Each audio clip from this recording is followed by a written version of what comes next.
नमस्ते दोस्तों, मैं सम्राट चौधरी और आप देख रहे हैं मेरे चैनल इंडी वर्ल्ड एंटरटेनमेंट को। तो आज़रबाईजान का जो पलटी है वो तो पलटी ऑफ द डेकेड है। पहले बोलते थे कि मतलब ये टर्की जैसा ही है शायद, कुछ बोलते हैं, बट जब रिजल्ट्स आता है तब कुछ और ही हो जाता है। पहले बोल रहे थे कि आर्मेनिया को इंडिया वेपन्स दे रहा है, तो क्या हुआ, हमारे पास पाकिस्तानी और टर्किश जो है एडवांस्ड वेपन्स है, इंडिया के वेपन से हमारा कुछ बिगड़ेगा नहीं। और आज से मतलब जब इंडिया ने एक्चुअली दिया तब से लेके आज तक, इवन इस न्यूज़ तक, उनकी जो दर्द है बेचारी की कि इंडिया ने क्यों वेपन्स दिया, क्यों हमने ऐसा बोल दिया और इंडिया से क्यों दुश्मनी हमने मोड़ ली। तो ये भी है, मतलब आज वो जो रोना है उनका अब भी जारी है, वो रोना इस वीडियो में भी कंटिन्यू हो रहा है। एट द सेम टाइम जैसे कि मैं बोला पलटी खो रहा है, तो पहले बोल रहे थे कि इंडिया बॉयकॉट करेगा तो क्या हुआ, इंडिया बॉयकॉट से टर्की अज़रबैजान को कोई फ़र्क नहीं पड़ता। लेकिन अब जब टर्की, बांग्लादेश, इन सब का भयानक हाल वो देख चुके हैं कि इंडिया के बॉयकॉट से क्या होता है, तो अब बोल रहे हैं जी हमने तो कभी इंडिया को दुश्मन माना ही नहीं, पता नहीं इंडिया हमको क्यों दुश्मन मानता है, इंडिया जो है इंडिया को ऐसा नहीं करना चाहिए वगैरह वगैरह। और हमारे इंडिया में आप देखेंगे Kerala, what's up with this Kerala man. ये पहले तो केरला स्टोरी जो आया था, हालांकि मैंने वो पूरा फिल्म में देखने का टाइम नहीं मिला, लेकिन ओवरऑल तो थीम समझ गया। बट मुझे तब लगा कि यार हमें पता ही नहीं कि केरला में ऐसा चीज़ हो रहा है कि मतलब इस्लामीफाई हो रहा है केरला। आज भी देखेंगे आप कि आज़रबाईजान के जो मेन सपोर्टर्स है वो केरला से ही है। और इवन रिसेंटली केरला में शाहिद अफरीदी को एक बुला के मतलब जब भी इंडिया के खिलाफ कोई कुछ बोलता है केरला में उसको सम्मान दिया जाता है। तो ऐसी लिटरेसी रेट का माँ की आंख, ऐसी लिटरेसी अपने पिछवाड़े में रखो कि ये 99% वो भी जो भी लिटरेसी, क्या लिटरेसी, अगर तुमने अपने स्टेट को इस्लामीफाई होने दिया है तो लालत है तुम पे, तुम्हारी एडुकेशन और तुम्हारी जो ये है ना, तुम अपने पिछवाड़े में रखो। मुझे पता है कि सारे केरलाइट्स नहीं होंगे, बहुत सारे अच्छे भी होंगे जो अपने स्टेट को सेव करना चाहते हैं। सिमिलरली जो वेस्ट बंगाल का हाल है, वेस्ट बंगाल में ऐसे बहुत सारे पैट्रियोटिक हिंदूज़ है जो कि अपने देश के लिए काम करते हैं। इवन रीजनल रिएक्शन जो चैनल है वहाँ पे एक वीडियो अपलोड हुआ है, आप देख सकते हैं, लिंक जो है नीचे में डाल दिया है, कि पाकिस्तान जिंदाबाद के नारा लगा रहा था एक कमीना जो है शियालदा स्टेशन में। तो उसको बेसिकली बहुत लोगों ने, बंगाली लोगों ने जो है पीटा है कि यहाँ पे रहते हो और पाकिस्तान जिंदाबाद कर रहे हो। तो इससे इवन बहुत बड़ा जो इस्कॉन टेम्पल है, सबसे बड़ा इस्कॉन टेम्पल, वो भी वेस्ट बंगाल में ही है। तो सारे लोग ऐसे नहीं होते हैं, बट अगर हम ऐसे फ्रिंज एलिमेंट्स को अपने आप पे हावी होने दे रहे हैं जिससे एक स्टेट, ये कैंसर रिलीजन वहाँ पे इस तरीके से स्प्रेड हो रहा है, तो वो हमारी नाकामी ही है।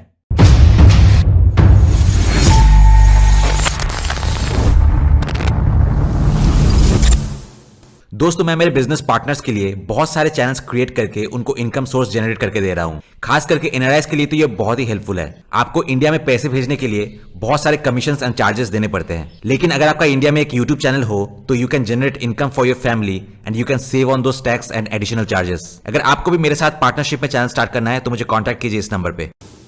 Biz onların filmlərini sevdik, rəqslərini öyrəndik, aktyorlarını Bakıya dəvət. हमने उनकी फिल्में प्यार से देखी, उनके डांस सीखे, उनके एक्टर्स को बाकू बुलाया। और क्या अब उनका शुक्रिया करने का तरीका यही है? नई दिल्ली ने राजनीति को व्यापार से मिला दिया। भारतीयों को जो सबसे ज्यादा गुस्सा दिलाया वो था बाकू और अंकारा का पाकिस्तान को समर्थन। भारत अपने नागरिकों से कह रहा है कि वे इन दो देशों की यात्रा न करें। इस देश के व्यापारियों के कन्फेडरेशन ने भी तुर्की और अजरबैजान से व्यापार रोकने का फैसला किया है। Müharibə dövründə də sonra da Ermənistanı dəstəkləyib, hazırda İrəvanı silahlan. ये बात सब जानते हैं कि भारत ने वॉर के दौरान और बाद में भी अर्मेनिया का साथ दिया। आज भी वह येरेवान को हथियार देने वाले देशों में टॉप में है। लेकिन अजरबैजान में भारत के बहिष्कार की कोई आवाज नहीं उठी। भारत के रुख से तो ऐसा लगता है कि दुनिया भर के देशों को वॉर के कारण एक दूसरे का बहिष्कार करना चाहिए। मुझे लगता है भारत में जो लोग ये फैसले ले रहे हैं उन्होंने बॉलीवुड की इमोशनल, ड्रामेटिक, फैंटेसी और आखिर में रोमांटिक फिल्में कुछ ज्यादा ही देख ली हैं।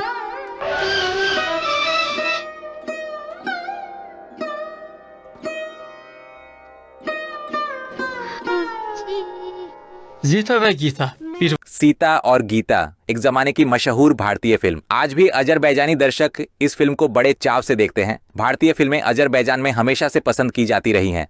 सोवियत एरा से लेकर आज तक भारतीय एक्टर्स के लिए एक लगाव रहा है। हमने भारतीय एक्टर्स को अपने देश बुलाया, उनके डांस को भी दिल से सीखा, यहाँ तक कि उस देश के सैकड़ों छात्रों के लिए हम एक तरह से दूसरा घर बन गए। नक्शन भारत से अजरबैजान पढ़ने आई छात्रों में से एक है। वह भारत के केरल स्टेट से है। अपने हमवतन फराह मोहम्मद के साथ वह अजरबैजान मेडिकल यूनिवर्सिटी में पढ़ाई कर रही है। ये छात्रा दोस्त कहती हैं कि उन्हें हमारे देश में बिल्कुल घर जैसा महसूस होता है। Tibb Universitetində təhsil alır. Tələbə rəfiqələr ölkəmizdə özlərini evlərindəki kimi hiss etdiklərini deyirlər. So the people here are very friendly. यहाँ के लोग बहुत फ्रेंडली हैं। आप रात के 12 बजे भी बाहर निकल सकते हैं। रात में घूमना डरावना नहीं लगता। किसी भी विदेश में पढ़ रही लड़की के लिए यह बात बहुत जरूरी होती है। स्टेट स्टैटिस्टिक्स कमेटी के अनुसार इस समय अजरबैजान में 410 भारतीय छात्र पढ़ाई कर रहे हैं। लेकिन हाल ही में यह खबर फैली है कि भारतीय विश्वविद्यालयों ने तुर्की और अजरबैजान के साथ अपने सभी समझौते रद्द कर दिए हैं। इसकी वजह है बाकू और अंकारा का रीसेंट क्लैशेस में पाकिस्तान को समर्थन देना। भारतीय छात्र अपने देश के इस फैसले से दुखी हैं। Məyusdular. I wanted the country I am in. मैं चाहती हूँ कि जिस देश में मैं रह रही हूँ उसके मेरी मातृभूमि के साथ अच्छे संबंध हों। इसलिए मैं बहुत निराश हुई और दुखी भी। मेरे माता पिता भी बहुत उदास हैं क्योंकि मैं चाहती हूँ कि कभी वे भी यहाँ आ सकें। मैं सच में चाहती हूँ कि अजरबैजान और भारत के बीच अच्छे रिश्ते हों। दोनों देशों की संस्कृति भी बहुत मिलती जुलती है। मैं भारत से हूँ और अजरबैजान में रहना मुझे बहुत अच्छा लगता है। Xoşlayıram. It's very sad. Boykot çağrışları edənlərdən biri Hindistanın बहिष्कार की अपील करने वालों में भारत के गोवा स्टेट के ट्रांसपोर्ट मिनिस्टर माविन गोदिन्हो भी शामिल हैं। उन्होंने अपने हमवतन लोगों से तुर्की और अजरबैजान की टूरिस्ट यात्राएं बंद करने की अपील की है। इस अपील को समर्थन देने वालों में पॉलिटिशियंस, टूरिज्म कंपनियां और पब्लिक फिगर्स भी शामिल हैं। अजरबैजान आने वाले पर्यटकों की संख्या के हिसाब से भारत तीसरे स्थान पर आता है। पिछले साल करीब 2,25,000 भारतीय टूरिस्ट हमारे देश आए थे। इस साल जनवरी से मार्च के बीच यह संख्या 54,840 रही है। इस समय पर्यटकों के लिए अजरबैजान, खासकर बाकू, घूमने और देखने की जगह बन चुका है। यहाँ बहुत साफ सुथरा और सुरक्षित माहौल है, इसीलिए मैंने बाकू घूमने का फैसला किया। मैं अपने परिवार और दोस्तों के साथ आया हूँ। हमें पहले ही आना चाहिए था, लेकिन देर हो गई। हम शहर की सैर कर रहे हैं। हम यहाँ सिर्फ 3 दिन से हैं। मेरे ज्यादातर दोस्तों ने कहा था कि गर्मियों में बाकू घूमने के लिए एक शानदार जगह है, इसलिए मैंने बाकू को चुना। Boykot çağrışından sonra Türkiye'ye səfər edən Hind बहिष्कार की अपीलों के बाद तुर्की जाने वाले भारतीय टूरिस्ट्स की संख्या आधी हो गई है। तो यह अभियान अजरबैजान के टूरिज्म सेक्टर पर क्या असर डाल सकता है? Tabii ki Azerbaycan'a da gelen turistlerin sayında बिल्कुल, अजरबैजान आने वाले पर्यटकों की संख्या में गिरावट होगी। फिलहाल भारतीय पर्यटक अभी भी आ रहे हैं क्योंकि उन्होंने पहले से बुकिंग की हुई थी, लेकिन हम स्वाभाविक रूप से इसमें कमी को देखेंगे, ये तो निश्चित है। हालांकि इकोनॉमिस्ट्स का मानना है कि इसका असर ज्यादा गंभीर नहीं होगा। 2022-2023 ve 2024 yıllardaki artımdan sonra खासकर 2022, 2023 और 2024 में जो ग्रोथ देखी गई उसके बाद थोड़ी बहुत गिरावट की उम्मीद की जा रही है, लेकिन फिर भी ये माना जा रहा है कि ग्रोथ की रफ्तार बनी रहेगी। ऐसी बहिष्कार अपीलें भले ही अच्छी न लगें, लेकिन ये अजरबैजान की इकोनॉमी पर कोई फंडामेंटल डिफिकल्टीज या नकारात्मक असर नहीं डालेंगी। बहिष्कार की अपीलें अजरबैजान के साथ व्यापार संबंधों को भी निशाना बना रही हैं। पिछले साल दोनों देशों के बीच व्यापार का कुल आंकड़ा $950 मिलियन था। अजरबैजान में कुछ इंडियन ओन्ड ट्रेड आउटलेट्स मौजूद हैं, लेकिन कुल मिलाकर आपसी निवेश ज्यादा दिखाई नहीं देता। अजरबैजान और भारत के आर्थिक संबंधों की बुनियाद एनर्जी सेक्टर है। एनर्जी कोऑपरेशन भारत के लिए भी महत्वपूर्ण है क्योंकि यह उसके स्ट्रैटेजिक प्रोडक्ट्स की मांग को पूरा करने में मदद करता है। बॉयकॉट की अपीलों का अजरबैजान की इकोनॉमी पर कोई नेगेटिव इफेक्ट नहीं होगा। अगर व्यापार में कुछ गिरावट भी आती है तो भी अजरबैजान के पास अपने स्ट्रैटेजिक प्रोडक्ट्स को दूसरे बाजारों में एक्सपोर्ट करने का अवसर है। इस संदर्भ में हालांकि ऐसी बहिष्कार की अपीलें किसी को पसंद नहीं, लेकिन ये अजरबैजान की इकोनॉमी के लिए कोई बुनियादी समस्या या नकारात्मक असर पैदा नहीं करेंगी। तुर्की और अजरबैजान के खिलाफ बहिष्कार की अपीलें राजनीतिक संबंधों पर भी असर डालेगी। एक्सपर्ट्स का मानना है कि इसमें नुकसान भारत का ही ज्यादा होगा। Biz burada itirəcəyimiz elə bir şey, amma Hindistan itirə bilər. Şimal-Cənub nəqliyyat dəhlizini itirə bilər. हमारे पास खोने के लिए कुछ ज्यादा नहीं है, लेकिन भारत बहुत कुछ खो सकता है। उसे नॉर्थ साउथ ट्रांसपोर्ट कॉरिडोर खोने का खतरा हो सकता है। साउथ कॉकेसस रीजन के एक मुख्य देश के साथ उसके संबंध बिगड़ सकते हैं। अजरबैजान नॉन अलाइंड मूवमेंट में एक मजबूत आवाज रखता है। यह समस्याएं पैदा हो सकती है, तो मेरा मानना है कि भारत को ज्यादा नुकसान हो सकता है। भले ही हम आकार में भारत से छोटे हैं, लेकिन इस इलाके में हमारे प्रभाव की क्षमता ज्यादा है। इस रीजन में जो घटनाएं हो रही हैं उनको देखते हुए भारत के साथ रिश्तों में खटास असल में तब शुरू हुआ जब नई दिल्ली ने आर्मेनिया को हथियार सप्लाई करने शुरू किए। 2022 से अब तक आर्मेनिया और भारत के बीच डिफेंस एग्रीमेंट्स का टोटल वैल्यू 1.5 अरब अमेरिकी डॉलर से ज्यादा हो चुका है। हालांकि बाकू ने नई दिल्ली के आर्मेनिया को रणनीतिक समर्थन देने पर आपत्ति जताई थी, लेकिन कोई बॉयकॉट कैंपेन नहीं चलाया गया। दुर्भाग्य से भारत ने खुलकर मिसाइल सिस्टम सप्लाई किए हैं। ऐसे मिसाइल सिस्टम जिन्हें आर्मेनिया रक्षा के लिए नहीं बल्कि अजरबैजान को निशाना बनाने के लिए इस्तेमाल कर सकता है। हमने इसका विरोध किया है, लेकिन इसके बावजूद हम भारत के साथ रिश्ते नहीं बिगाड़ रहे हैं और बातचीत बनाए हुए हैं। किसी भी नजरिए से देखें तो भारत का व्यवहार अनफेयर है। उम्मीद करते हैं कि ये बॉयकॉट वाले ड्रामे, उनकी फिल्में जितनी लंबी ना हो। अगर भारत ने अपना रवैया नहीं बदला तो इसके नतीजे उसी को भुगतने पड़ेंगे। Zərbələr elə özünə dəyəcək.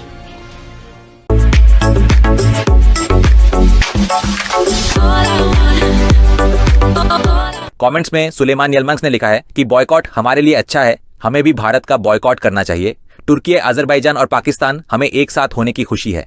जिसके रिप्लाई में मैंने लिखा है कि सुअर हमेशा झुंड में रहना ही पसंद करते हैं। उसके बाद एरसिन करदाग ने लिखा है कि चीन ने भी पाकिस्तान का समर्थन किया, लेकिन पता नहीं क्यों भारत चीन का बहिष्कार नहीं करता, जबकि भारत को चीन का बहिष्कार करना जरूरी था। जिसके रिप्लाई में मैंने लिखा है कि अबे गधे, सबसे पहले चीन से ही हमने बोनी शुरू की थी। पाकिस्तान, बांग्लादेश ये सब तो बाद में आए, पहले चीन था। और अभी भी जो है बॉयकॉट बांग्लादेश, बॉयकॉट पाकिस्तान या फिर बॉयकॉट अजरबैजान, ये सब अभी भी प्रिंटेड फॉर्म में लिखना जो है स्टार्ट नहीं हुआ है। लेकिन चाइना जो है, आज भी सिक्किम में मैंने देखा था कुछ दिन रिसेंटली, बॉयकॉट चाइना का पोस्टर लगा हुआ है। दुकानों में, दुकान के फ्रिज वगैरह में बॉयकॉट चाइना का पोस्टर लगा हुआ है। तो चाइना तो सबसे पहले हमने स्टार्ट किया था।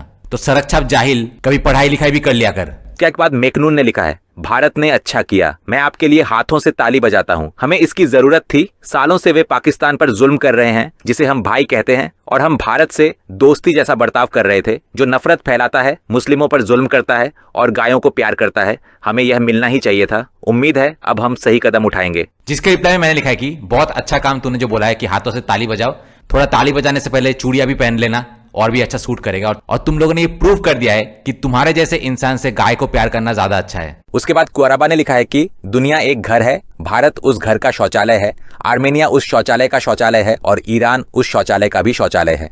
और मैंने लिखा है कि उस शौचालय के स्वीपर हो तुम लोग। उसके बाद एलेक्सान क्लियफ ने लिखा है कि अगर इंडियंस बिल्कुल भी ना आए तो अच्छा है, हमें इंडिया की जरूरत ही क्या है। जिसके रिप्लाई में मैंने लिखा है कि कुछ मूल्यों के अलावा तुम्हारे देश में कोई जाता भी नहीं है। उसके बाद सेल्टीनेट ने लिखा है कि बचपन में हम भारतीय फिल्में देखते थे और देश की सुंदरता से चकित होते थे। सुंदर दृश्य दूसरे देशों में फिल्माए जाते थे। अब पता चला कि यह देश गंदा और अशुद्ध है। इसके लोग भूखे रहते हैं, लेकिन सेना पर खूब पैसा खर्च करते हैं। मैं पाकिस्तान और भारत के लिए शांति की कामना करता हूं। मैं पाकिस्तान से प्यार करता हूं और उसे समर्थन देता हूं। उसके बाद काडेर आकेन ने लिखा है, एक भी भाई को अलग मत करो, पाकिस्तान और उसके दोस्त गंदे काम नहीं करते। पाकिस्तान जिंदाबाद, तुर्की जिंदाबाद। उसके बाद तरकानाजी ने लिखा है, भारत हमेशा से दुश्मनी कर रहा है। उन्होंने कराबाख में सोने की खदानें किराए पर ली थीं। उसके बाद सेविंची इब्राहिमोवा ने लिखा है कि अगर हम भारतीय फिल्में नहीं देखेंगे तो क्या देखेंगे। उसके बाद अब्दुल्ला कोचाक ने लिखा है, हमें भारत के बहिष्कार की कोई परवाह नहीं है। जिसके रिप्लाई में मैंने लिखा है कि ठीक उसी तरह जैसे कि इंडियन वेपन्स का तुम्हें परवाह नहीं था, लेकिन आज अपनी मरवा के गिरगिरा रहे हो और दोस्ती की भीख मांग रहे हो। लगता है तुम लोग अपने गलतियों से सीखते नहीं हो। उसके बाद अलियर डाट मामेदोव ने लिखा है कि हमारे मरीज शाम तक भारतीय फिल्में और गाने देखते हैं। आज भी हमारी रसोई की महिलाएं हमारे सारे संगीत को भारतीय बना चुकी हैं। हे भगवान, हमारी रसोई की महिलाएं बस विदेशी संगीत ही पसंद करती हैं। उसके बाद सोना मुस्तफाएवा ने लिखा है कि जब भारत ने कराबाख वॉर में आर्मीनियन लोगों की मदद की थी, तब उन्होंने अपने नेताओं से क्यों नहीं कहा कि आप उनकी मदद क्यों कर रहे हो। जिसके रिप्लाई में मैंने लिखा है कि अबे गधे, तुम लोग को क्या लगता है कि इंडियंस तुम्हें सपोर्ट करते हैं? कुछ कटवे तुम्हारे देश क्या चले गए? तुम्हें क्या लगता है कि इंडिया तुम्हें सपोर्ट करने लगा है? अबे इंडिया तो इंडियन लोग नेताओं से कह रहे हैं कि इतना क्यों किया, इससे ज्यादा क्यों नहीं किया, अजरबैजान को खत्म क्यों नहीं किया। पता नहीं तुम किस बेवकूफी की दुनिया में, किस फूल्स पैराडाइज में जी रहे हो। लगता है तुम्हारे पिछवाड़े में इंडियन मिसाइल्स घुसने के बाद ही तुम लोगों को अकल आएगी। वैसे तब तक बहुत देर हो चुका होगा। उसके बाद सिनारा व्लॉग ने लिखा है कि भारतीय बहुत भावुक लोग हैं, 1 महीने बाद कोई बहिष्कार याद भी नहीं रखेगा, मुझे उनसे हमेशा अच्छा व्यवहार देखने को मिला है। गए वो दिन बहुत सारे लोगों ने भारतीय लोगों को अंडर एस्टिमेट किया था और ये चीज जो सुशांत सिंह मर्डर केस था उस केस में ये साबित हो गया कि इंडियन लोग जो है इतने बेवकूफ नहीं है कि वो बस कुछ दिनों के लिए कुछ चीज याद रखे और फिर छोड़ के बॉयकॉट भूल जाए। आज भी बॉलीवुड में ताला लगा पड़ा है, कोई जा नहीं रहा है फिल्म देखने, ज्यादा से ज्यादा 80 to 90% फिल्म ही फ्लॉप हो रहे हैं। ऑफकोर्स यहाँ पे इंडियंस के साथ साथ बॉलीवुड के कॉपीकैट डायरेक्टर्स प्रोड्यूसर्स भी फुल मतलब क्रेडिट उनको भी जाता है। एक तो इंडियन जनता भी फुल बॉयकॉट के मोड में है और जो क्वालिटी वो दे रहे हैं वो तो वैसे भी बॉयकॉट करना बनता है। वो सुशांत सिंह से पहले भी बॉलीवुड को बॉयकॉट करना ही बनता था कॉपीकैट, लेकिन इंडियन जनता ने बॉलीवुड वालों को दिखा दिया, क्योंकि बॉलीवुड वाले भी यही बोल रहे थे कि ये तो कुछ दिन बॉयकॉट करेंगे और फिर भूल जाएंगे, लेकिन परमानेंटली ताला लगा दिया है बॉलीवुड में। तो इंडियन जनता पहले वाला नहीं रहा कि कुछ दिन के बाद भूल जाए। तो अगर ये लोग नहीं सुधरते हैं तो इंडियंस अपना बॉयकॉट, अपना पावर दिखाना जारी रखेंगे। उसके बाद सेवाहाचीवा ने लिखा है, भारत ने हमेशा आर्मीनियन लोगों का समर्थन किया है, अगर वे ना आए तो अच्छा है। राजनीति अलग चीज है और कला अलग। मुझे शाहरुख खान और उनकी फिल्में बहुत पसंद हैं। वो तो होगा ही ना, रीजन ये है। There is an issue. Both sides have a point. So let's keep it easy. But let me be honest. My family is from Pakistan. My father was born there, and his family is from there. I think all these issues. You are young guys. Please trust me. Can we just circumvent all that is said about India, Pakistan by the politicians, by anybody else, and say it's a great neighbor to have. We are great neighbors. They are good neighbors. Let's just love each other. उसके बाद यागुत्य सिफजादे ने लिखा है कि भारतीय पर्यटकों को Azerbaijan नहीं आना चाहिए, वे बहुत लोगों को परेशान करते हैं। उसके बाद फाट महमेदोवा ने लिखा है, भारतीय लोग पूरी दुनिया में फैल चुके हैं, बेहतर होगा कि भारतीय नागरिकों के वीजा रद्द कर दिए जाए। पाकिस्तान हमारा भाई है और आप अपने भाई से धोखा नहीं कर सकते। उसके बाद हैरी इस्माइलोव ने लिखा है कि भारत में बहुत सारे खिलाड़ी हैं। उसके बाद शुक्रान सईरोफ ने लिखा है कि मैं चाहता हूं कि अजरबैजान और भारत दोस्त बने क्योंकि उनकी संस्कृति एक जैसी है। उसके बाद अब्दुरिम शोमंगाल ने लिखा है कि अगर भारत ने आर्मेनियन लोगों का समर्थन किया तो मुझे लगता है ये सच है, इसमें कोई हैरानी की बात नहीं। उसके बाद सीरुज सेफिरोव ने लिखा है, अजरबैजान और भारत की संस्कृति में कोई समानता नहीं है। उसके बाद निगारू ने लिखा है कि भारत आर्मेनिया के साथ अपनी करीबी बढ़ा रहा है और जब हम पाकिस्तान के पास जाते हैं तो उन्हें जलन होती है। उसके बाद सेवदाह सेनोवा ने लिखा है कि अगर भारत ऐसा बहिष्कार कर सकता है तो उन्हें अपने देश में बहिष्कार करना चाहिए, लाखों लोग वहां कचरे में रहते हैं। उसके बाद गुलशन आर्टिकॉर ने लिखा है कि हमें ऐसा करना चाहिए कि हमारी आवाज वहां के मुस्लिम भारतीयों तक पहुंचे क्योंकि वहां बच्चे और बड़े सभी मुसलमान दुख झेलते हैं। जिसके रिप्लाई में मैंने लिखा है कि तो एक बार इन मुस्लिम्स को अपने देश में ले जाने के लिए प्रपोज करो ना, बोलो एक बार। ये लोग इंडिया में जितने फैसिलिटीज पाते हैं, जितना अच्छा जिंदगी ये लोग यहाँ पे बिता रहे हैं, वो लोग तुम्हारे कूड़ेदान में जाएंगे भी नहीं। लेकिन दुख की बात तो ये है, जिस थाली में ये लोग खाते हैं उसी थाली में छेद करने वाले पब्लिक है ये लोग।